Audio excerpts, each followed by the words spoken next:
Chapter 1. The Heat Begins. Anna is a 28-year-old English teacher living in Florence, Italy. One morning in July, she wakes up sweating. Her fan has stopped working. The electricity is gone. The news says the temperature will reach 45 degrees Celsius today. Anna opens the window, but the air is hot and dry. This summer is different, she says to herself.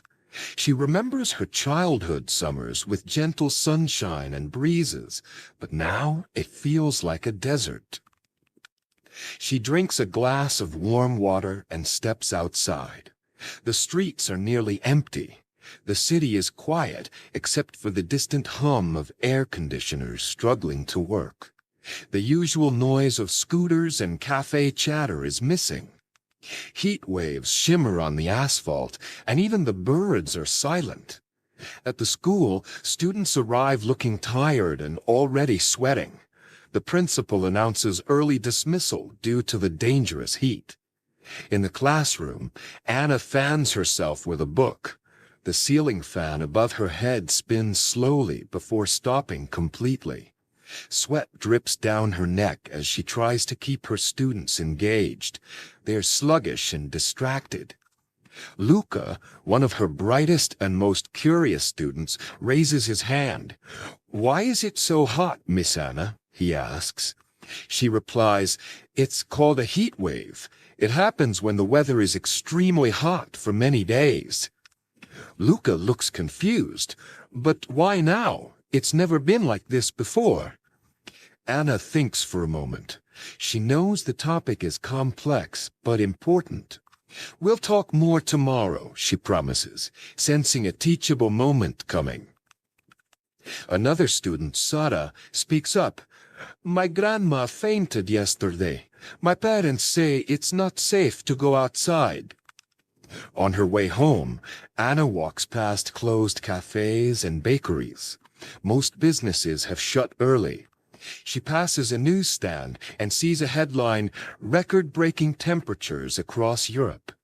Her phone buzzes with alerts. "Severe heat warning. Avoid outdoor activities. Hydration critical."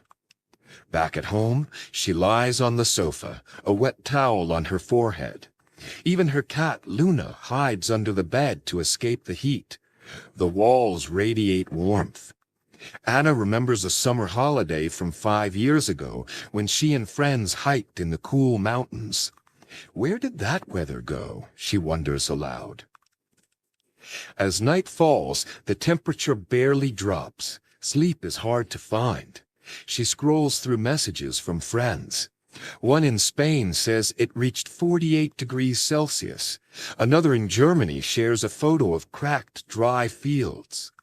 Anna puts down her phone, turns off the light, and listens to the hum of the heat settling in like a heavy blanket. Chapter 2. Power Out. That evening, the power is still out. Anna lights candles around her small apartment. The heat inside is unbearable, and she places a wet cloth on her forehead. She calls her grandmother, who lives alone in a small village outside the city. "Drink lots of water. Stay in the shade," she reminds her. Her grandmother says the fan is stopped, and her cat won't leave the cool tile floor. The sound of cicadas outside is loud. Anna walks to her balcony and sees a few neighbors sitting quietly, fanning themselves. Someone offers her a bottle of cold water they had frozen the night before. They talk softly, sharing tips on staying cool. Downstairs, a group of teenagers hand out small bags of ice from a local church. One of them recognizes Anna. "You're the English teacher, right?" he asks. She nods. "We're trying to help people stay cool. Want to join us?" Anna agrees and helps carry a cooler to a nearby apartment where an elderly man lives alone. He smiles when he sees them. "You have saved my day," he whispers. The small act fills Anna with hope. Back at home, Anna eats a cold sandwich and drinks iced tea from her fridge, but it's getting warm. Her fridge beeps a warning, low power. She worries the food will spoil. Outside, the air is still hot, no breeze. The sky is clear, offering no sign of rain. Later that night, Luca sends her a message. "Miss Anna, I read that the ice in Antarctica is melting fast. Is this because of climate change?" Anna replies, "Yes, Luca. It's all connected. The world is getting warmer. That's why these heat waves are stronger and more frequent." She opens her notebook and starts writing ideas for tomorrow's lesson. How to explain climate change in simple English. She sketches diagrams of the Earth, the Sun, and greenhouse gases, planning how to introduce terms like carbon dioxide and global warming. She includes examples: cars, factories, airplanes. Unable to sleep, she reads reports on her phone. One article from the World Meteorological Organization warns that summers like this will become the norm if urgent action is not taken. Anna feels a mix of fear and determination. This isn't just weather, it's a signal. She jots down questions. What can we do? How do we teach young people to care? How do we act, not just react? The candle beside her flickers. Luna meows softly. She pets her and whispers, "We'll figure it out." Chapter 3. Learning in the Heat. With no internet at home, Anna and Luca meet at the local library the next morning. It is one of the few buildings with a generator and air conditioning. The librarian welcomes them, offering cold water and smiles. The cool air is a relief, and they sit at a corner table with newspapers and magazines. Around them, other people also seek refuge: elderly neighbors, mothers with children, students working silently.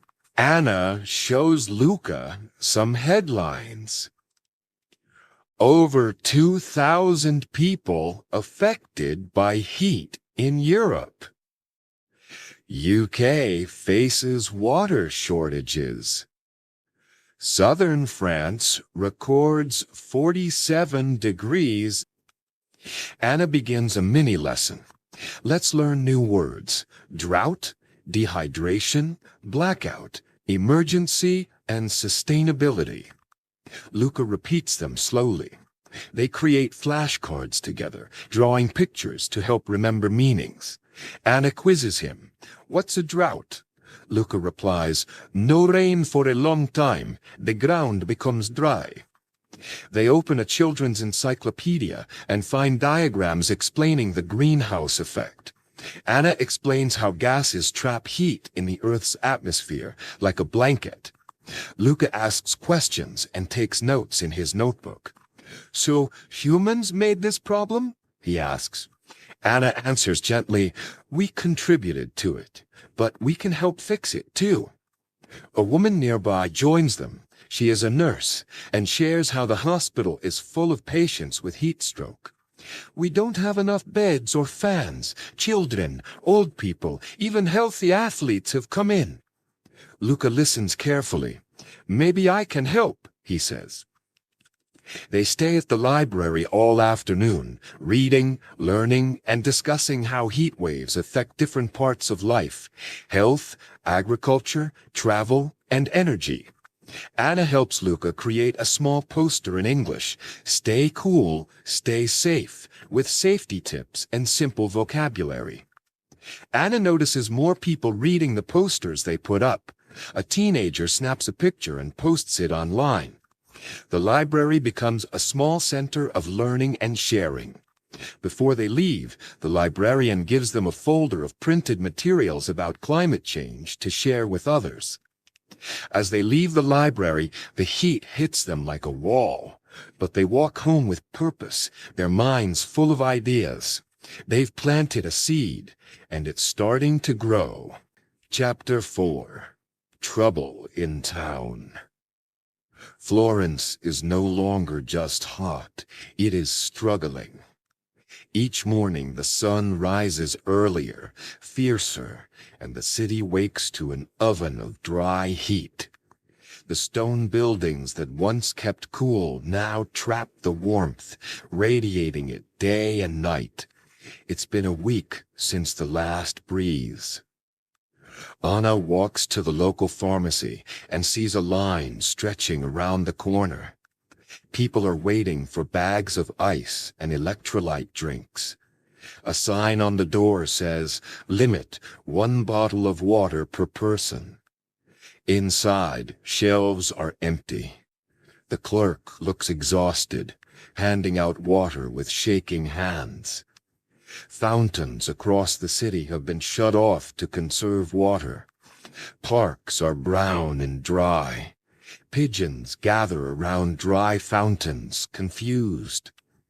A local radio station urges people to avoid outdoor activity from 10 a.m. to 6 p.m. Temperatures reach 47 degrees Celsius by midday. Anna visits her friend Claudia, a social worker. Claudia tells her the emergency room is full. We have elderly people collapsing in their apartments, kids coming in with heat rashes. Some homes have no fans at all. That evening, Luca and Anna take a walk in their neighborhood to check on elderly residents. They knock on doors, asking, "Do you need water? Do you have a fan?" Luca carries a backpack filled with small water bottles and wet towels. One man, Mr. Romano, cries with gratitude. "You remind me of my grandson," he says, squeezing Luca's hand. Anna and Luca decide to help more systematically. They write a list of addresses and return home to organize a map. They mark houses with seniors, large families, and people with disabilities. Anna posts a message in the local community group asking for volunteers and donations. Within hours, neighbors reply. A bakery offers old bread for free. A small hotel donates extra fans. A college student brings her speaker and plays relaxing music on the sidewalk. The neighborhood starts to come alive, not with comfort, but with compassion. Anna looks at Luca as they carry another case of water to a fourth-floor apartment. "This is hard," she says, sweating. Luca nods, "But it's worth it." That night, as they sit on the curb watching the sunset, Luca asks, "Why doesn't the government do more?" Anna sighs. "They try, but change is slow. That's why what we're doing matters."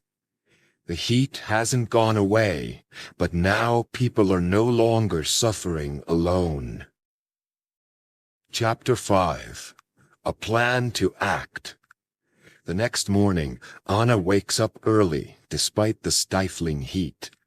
She fills her backpack with notebooks, markers, and a thermos of cool tea. She meets Luca outside the school, where a few other teachers have gathered, their faces red and tired. "We need to do something," Mr. Gianni says, the science teacher. "People can't go on like this." Anna nods.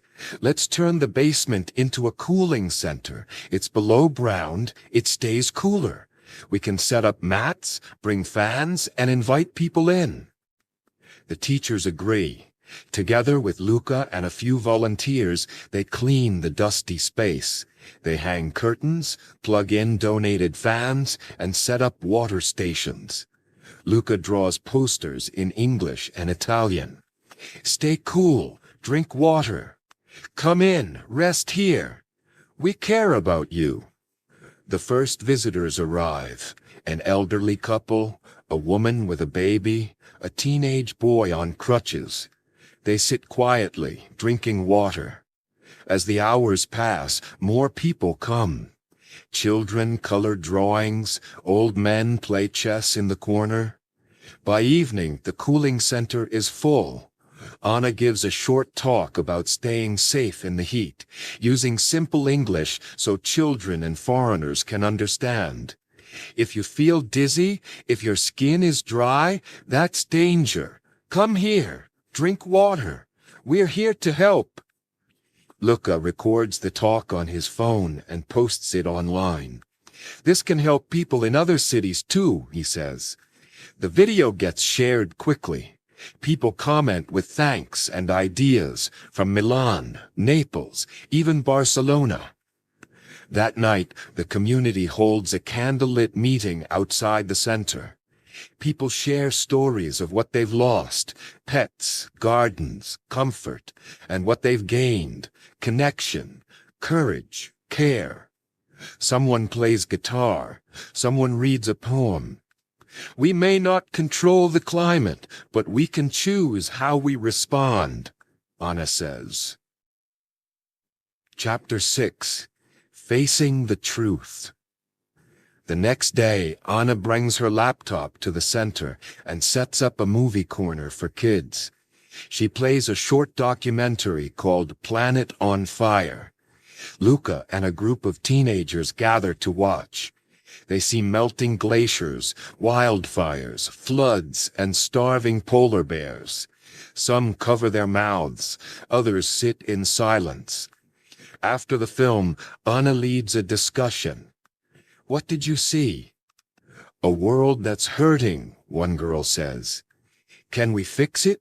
Luca asks. Not alone, but together we can try.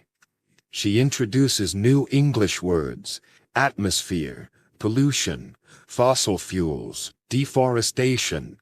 They make a mural with drawings and slogans. Save our Earth. Act now. The future is ours. Luca writes in his journal, I used to think summer was fun, but now I see it's a warning, a message. We can't wait. We must change how we live. That afternoon, a local journalist comes to visit. She interviews Anna and Luca for a newspaper story. Why are you doing this? She asks. Anna answers, because education is power. Understanding is the first step to action. The next day, their story is published under the title, A City Melting, But Not Alone. Chapter 7. Speaking Up. Later that week, the community center hosts a public town meeting.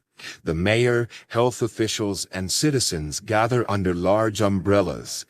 Anna encourages Luca to speak. I'm just a kid, he says, nervous. You're more than that. You have a voice, she replies. Luca steps up to the microphone. He clears his throat. My name is Luca. I'm 13 years old. I want a future with trees, with clean rivers, with summers where we can play outside. He shares stories about Mr. Romano, about helping deliver water, about the cooling center. We are just neighbors, but we made a difference. We can't wait for others to fix things. We must start now. His speech is met with applause. The mayor stands up and says, Luca, you're right. Let's make this cooling center permanent. Let's plant trees. Let's educate every school in our city about climate change. Afterward, strangers come to thank Luca. Some cry. Others ask how they can help. That night, his picture is shared across social media with the caption, Young Voice, Big Impact. Chapter 8. Rain and Hope. After weeks of sun, the sky finally turns gray. Clouds gather slowly. The air smells different. People look up and whisper, maybe today. Around 3 p.m., the first raindrops fall. Soft, slow, like a whisper on the skin. Then heavier. Children run into the streets, barefoot, laughing. Some cry tears of joy. Anna and Luca dance outside the cooling center, soaked and smiling. The air cools, the pavement steams, the city breathes. Anna writes on a chalkboard, Hope is rain, change is us. Inside, people drink hot tea for the first time in weeks. Music plays. Someone bakes fresh bread. They sit together, no longer strangers, but neighbors. Luca helps clean up, then sits beside Anna. "This summer was hard," he says. "Yes," Anna replies, "but it woke us up." He nods. "Do you think we made a difference?" Anna looks around the room. The children, the fans, the clean floor, the laughter. "Yes," she says, "and it's only the beginning." Thanks for watching. Take action today, not tomorrow. Press subscribe. And let's keep learning together. You're doing great. See you in the next one. Stay strong.